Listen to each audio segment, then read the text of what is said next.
I've been asked many times what a good binding structure is for photographers. One option I've always suggested is the drum leaf binding, but I've never actually made one. My recommendation is based on second-hand knowledge. The time has come for me to make one. The defining characteristic of the drum leaf binding comes from the name. Drumming is to attach something at the edges. So in a drum leaf binding, the leaves are drummed together at the spine and fore-edge. Let's make sure we're all using the same terminology. We start with a sheet of paper and fold it into a folio, which has 2 leaves and 4 pages. I'll take 2 folios and apply a strip of adhesive at the spine and fore-edge and bring them together. Now we have 3 leaves with the center one drummed together. The construction of a book in this manner is the defining characteristic of a drum leaf binding. End pages and boards may be attached and the book covered in many ways, but the construction of the book by drumming the leaves without any sewing is the defining characteristic. If I apply adhesive to the head and tail edges, the drummed leaf will become very stiff and not function well. I've got 18 sheets of heavy 280 GSM photo paper with photos I took during the 2004-2005 summer season at McMurdo and South Pole. The paper is long grain, but these things happen, but the paper folds well without any cracks of the paper or image. I'll carefully fold each of these. I want sharp folds, but not so sharp as to weaken the paper, so I won't press them. The folds in the paper is how the book is held together and opens. I'll also fold a couple of end papers and cut 2 boards to the same size as the folios. The boards are long grain, but since everything will be drummed, it's not super important. This is the first time I've used the CXD green mill board in a video, as I want the stiffness, but binder's grey board or Davy board will work too.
With all the sheets folded, I'll quickly cut 2 boards to size and 2 folios of end papers. I'll just use a heavyweight paper that has the right colour to match the blue colour theme of the book.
To make the drumming of the leaves easier, it's a good idea to join everything at the spine folds first.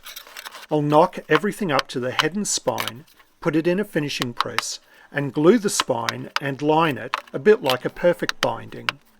I want the spine lining to be strong and flexible, so I'll use a high quality Japanese paper, but any strong long fibred paper will do. I'll cut the strip of paper to the height of the book and the width of the spine plus 30mm to wrap down onto the boards. Not many people will peek inside the spine, but other bookbinders probably will, so I'll paint the washi Prussian blue using acrylic ink so it matches the colour scheme of the book. Before I applied the glue to the spine, I rubbed the spine with a bone folder to slightly flatten the back of the folio folds. This reduces the gaps between the folios and increases the contact with the spine lining.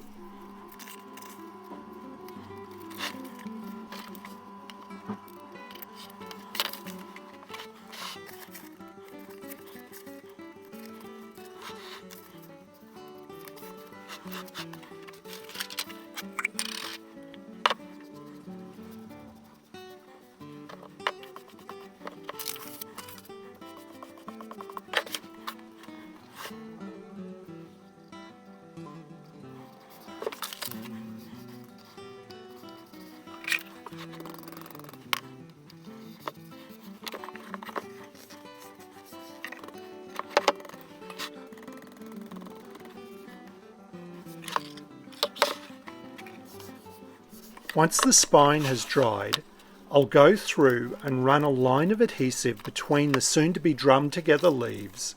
I'll use a small glue brush to do this. The only adhesive I'm using is PVA, but mix could be used and could have an advantage in this drumming stage if you're worried about the PVA tacking too fast. The drum leaf binding was developed by the bookbinder and book artist Tim Ely. I'm mostly following the process as presented by him in a 2005 Guild of Bookworkers Standards of Excellence video. One could easily imagine other ways of making this book, but they would only be variations of what Tim has done, and he's probably already done these himself. You shouldn't be scared of making this book differently, and I'm sure the inventor would encourage it. The reason he developed this book structure, as presented in the video anyway, are more complex than just wanting a book which opens very flat and the centre fold is not interrupted by sewing thread. But I'll let you watch the video to try and understand his motivations in developing the structure.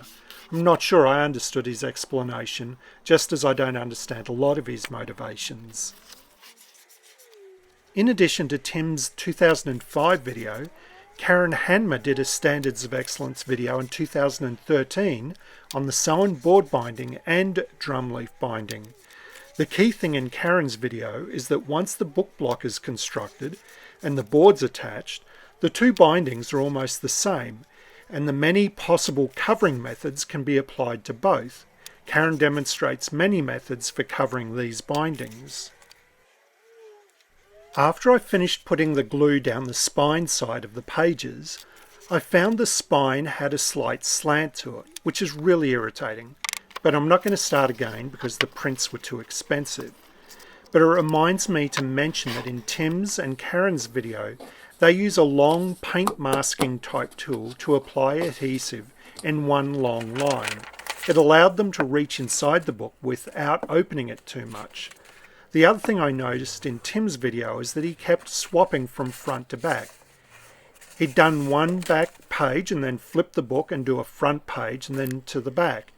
I'm confident that alternating front to back would stop you getting this slant to the spine, and try not to open the book too much when you put that glue in at the spine edge.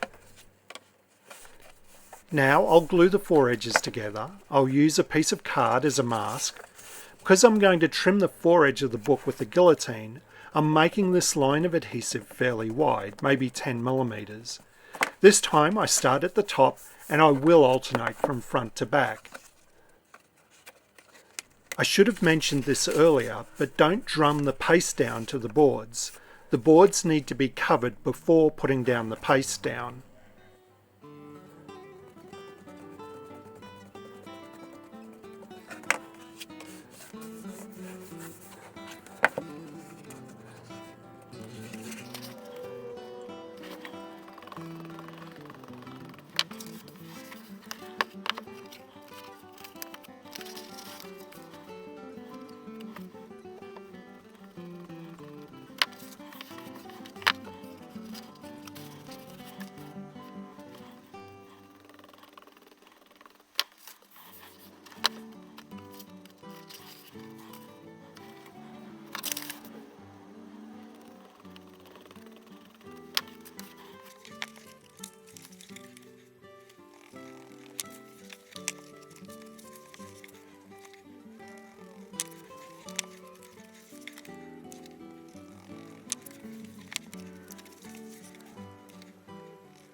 I'm going to trim the book with the guillotine, but with careful folding and cutting of the boards and end papers, I think it's possible to make this book without trimming.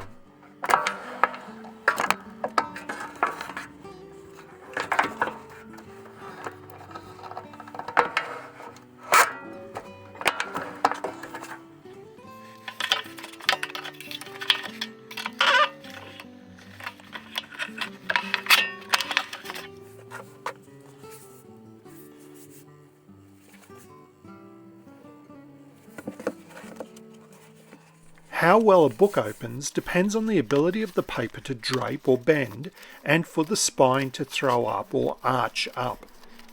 In this book the pages are very stiff and there's almost no drape, so how does it open so flat? It's because of the extreme throw up of the spine. This is possible because of the single folios and light spine lining. All of the work is put onto the folds in the folio. This binding is as strong as the paper used to make it. I'm going to cover the book using the breakaway spine technique because that's what Tim used in his video, and it's a common choice for this style of book. I won't voice over all the steps as I've already made a video on this, and if anything isn't clear, there is a link to that video in the description. There are a few points I should explain. The spine stiffness should be a shade under the thickness of the book. I measured 14.5mm, so I used 14mm. This accounts for the thickness of the covering material. I left a blooper for everyone's amusement when I cut the spine stiffener 19mm wide instead of 14. Not a big deal. I take the spine cover onto the boards by 30mm. There's nothing magic about 30mm. It's far enough that there's good contact to the boards, but not too far.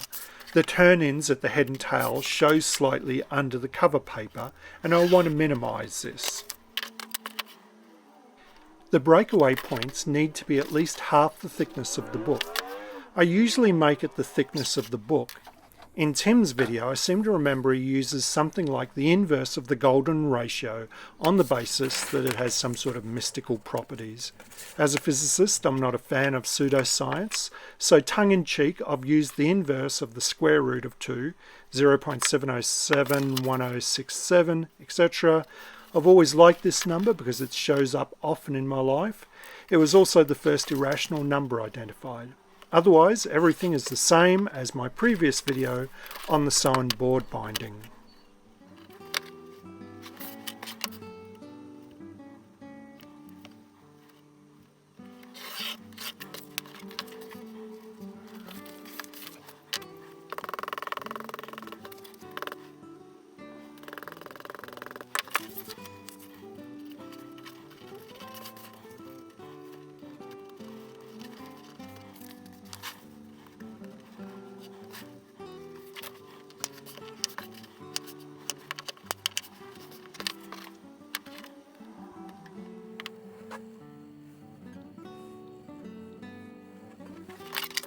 $14mm divided by the square root of 2 happens to be 10mm, so I'll make a 10mm gauge so I can crease the spine covering at that distance, and that will be where the glue is applied to.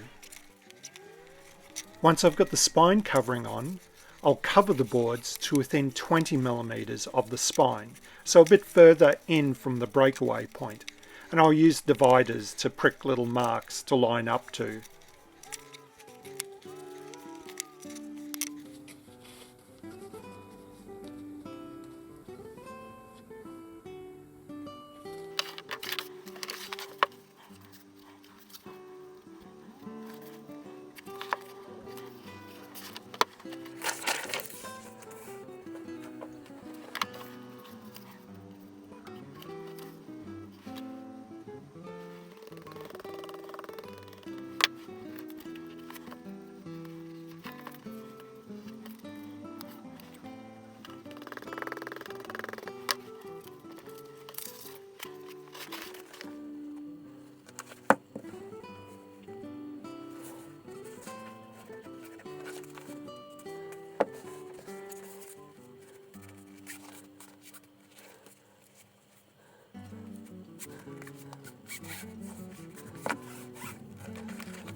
I hope you've enjoyed today's video. I've enjoyed making this photo book more than I expected, and I'm sure I'm going to make more of these in the future. As always, I really appreciate you hitting the big thumbs up button.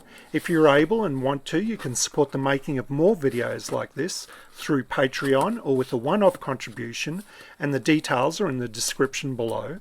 To find videos I've made on specific topics or other projects, the best place to go is the Daz Bookbinding video guide. It's the index to the channel, and there's a link in the description below. If you want to be notified of my future videos, please hit the subscribe button and select the notification bell. Until next time, cheerio!